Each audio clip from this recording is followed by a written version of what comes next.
G'day guys, welcome back. How we going? Yep. Another edition of Tackle Tips and Tricks. Yeah, I'm glad he says that. Don't say that too quick. No, definitely not. Every time I say it, I've got to really think about it. But anyway, welcome back to another episode. Today, Tim's going to enlighten us into some little tricks you can do with one of the old favourites, the Squidgies. Yeah, everybody that's ever used a plastic probably would have used a squeegee somewhere down the track. Now, Squidgies have an exposed hook on the top. So we'll just grab one, I'll show you, like that. So when you're casting your Squidgies around, they tend to get snagged up. Snaggy. Yeah. They're a bit snaggy. Yeah. So you've got, unless you're fishing in open water or somewhere where there's not a lot of cover, they're great because the hookup rate on them's not too bad.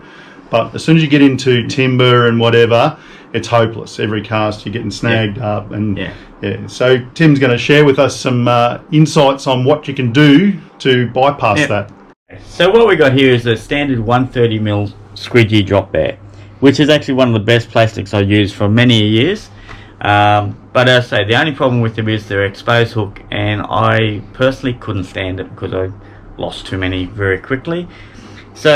But the plastic itself is good. They're very flexible, and I'll tell you now, value for money, they're actually a very good plastic. Just, if you want to use them in snaggy country, this is what I learned to do with them to make them so they're weedless.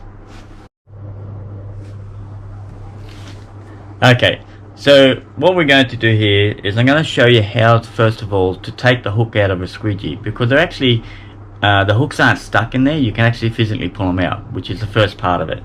So you just get the squeegee, you just got to squeeze them a bit, and you pull the eye of the hook underneath, and as you're doing it, you pull it down through, because the lure itself is hollow. It takes a little bit of working around, but you can see it finally pulls out, and then that's the hook set up. So you throw that in the bin. No, you just keep that down the side.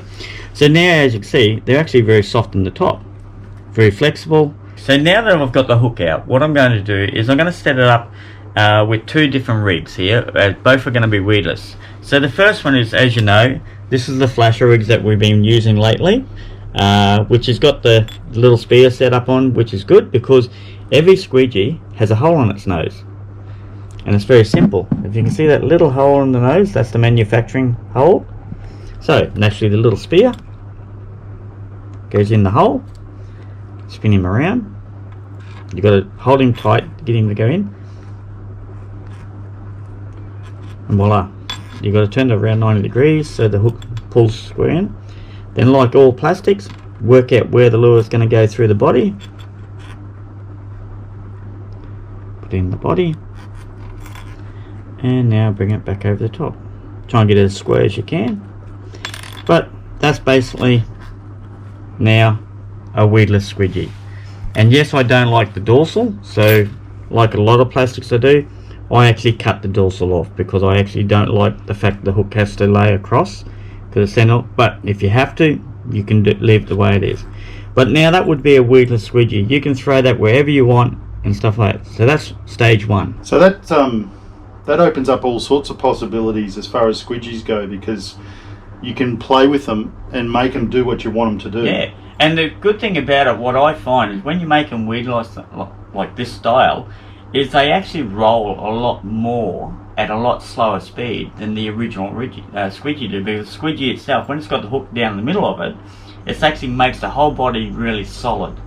And so then the tail end is only working. Whereas this way now, because the keel weight is underneath them, they have a tendency to roll a lot more, which means the tail rolls for less speed. And that also makes you catch a lot more fish. So the more action you can get out of your lure, and barras seem to love that roll. Yeah. They like that slow roll, and if you can get a lure to work better at slow speed and give you that low bit of roll. Yeah, exactly. And it also works for things like Murray cod and that as well, which like big action with very little speed, and that's the same scenario. Okay, so what I've got here now is just a standard TT weedless hook, which is a 6.0, which is about the size I'd use for a 130mm squeegee, but it has no weight on it. So there's two ways you can have this as a weight. Naturally, you can use it as a standard weedless hook, rig it up in your lure, and then go with the TT jig heads, whichever weight you want, which naturally just push on, spin them around, and then you got your weight onto the front of the head, which is not a bad way to do it. And then other times I'd rather my plastic to be weighted in the belly area so they pull down more natural.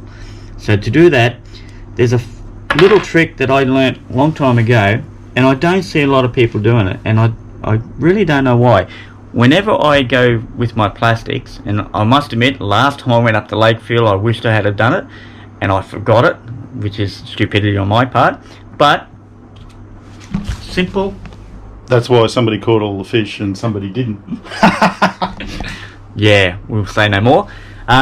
So one of the things I always have with me is soldering wire. It sounds so simple. It's just soldering wire.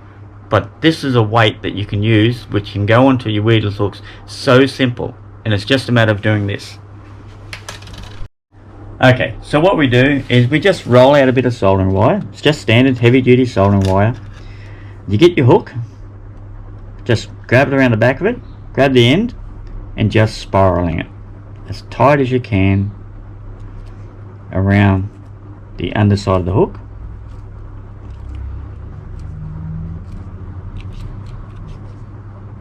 And the thing is with this is when you're doing it, it all depends on how much weight you want on. As you do it, you jam it all up. So as you can see, it's creating a belly weight. And if the current's really strong, so what I'll do a series of hooks. So I'll have maybe one lot that's only got about that much weight on it. Other times I'll double wrap it, where I'll come back over top of it and go again.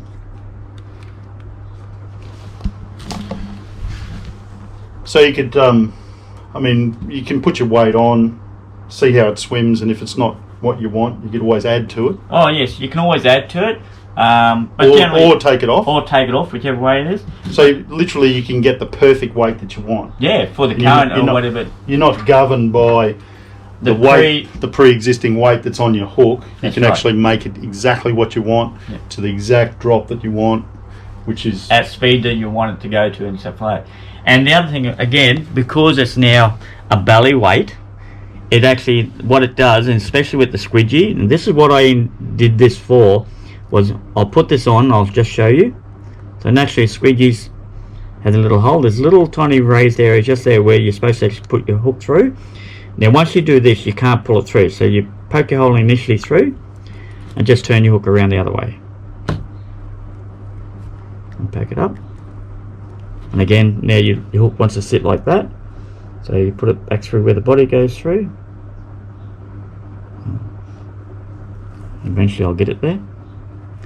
Turn him up and see if you can get him up through the body. Oh, look at that, nearly got it through the dorsal. And again, it's a little bit off, but again, as I say, I normally take the dorsal off because I don't like the fact the hook has to lay off the side. That way I can get it straight through the top of it. But that now is a keel weight, and as I say, if I wanted more weight, I would just put another layer on top of that again.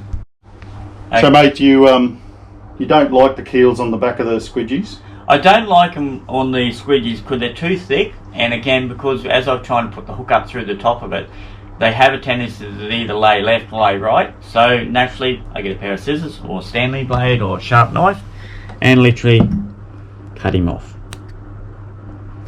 Make him neat, and that way you've got a nice flat top for the hook to lay up against, and hopefully when I put the hook through, it'll lay on the top. Okay, so now that I've finally got that dorsal out the road, you can easily see where the hook lays across the top where the dorsal used to be. Perfectly straight, looks good, and that would definitely catch fish. It'll make it roll? It'll make it roll because it's now a keel weight. It rolls so much further across the top, especially if you use a loop knot or a nice round snap, which allows maximum movement of the head and because it keels, as that turns that way, naturally the tail wobbles a lot further than what it should than a standard squidgy. You know, it's quite funny, you know, but what made me do this, and I did this a long time ago, was I had a favourite little spot I used to catch my barrows and stuff like that, very close to cans. And anyhow, so I could use whatever I like, but And then what ended up happening was a trawler was working at the front of the creek and stuff like that, ripped up all the seabeds and stuff like that, and then the whole creek got infested by literally rubbish. You could not throw any exposed hook in the water. It literally you just could not retrieve the lure. The barrows were still there, but I'm trying to work out how to get them. And squidgies were the easiest things to use at the time, because naturally we're not all rich, so we don't buy dear lures sometimes. But I turned around and bought the standard weedless hook setup that had a pre-weight in it, and I found that it just didn't sit right and stuff like that. So I thought, oh well, we'll do the classic one where you do your loop knot and put the ball sinker in the front. And the only problem I found with that was the ball sinker was still catching the weed and actually creating a skirt over the lure. So again, I wasn't getting the fish that I wanted. In the end, I went, well, how can I weight my weedless hook? And naturally, the easiest thing I found was soldering wire. And the problem was, during the different stages of the tide, is sometimes it was slow, so you had too much weight, and then other times it would be roaring, and I needed more weight. Soldering wire, it was just so simple. I spiral it on, spiral it off, whichever way I wanted to do. In the end, I ended up making 3 different hooks, so with different weights on it, of just soldering wire, that I found just worked absolutely treat. And I caught some good fish doing that, and still will if I actually went back down there. Mate, you got your arm around me again. It's just the way things go, eh? You know, that's what fishing buddies are for. Mate, we really appreciate you coming in and spending a bit of time with us and sharing some of your insights into fishing.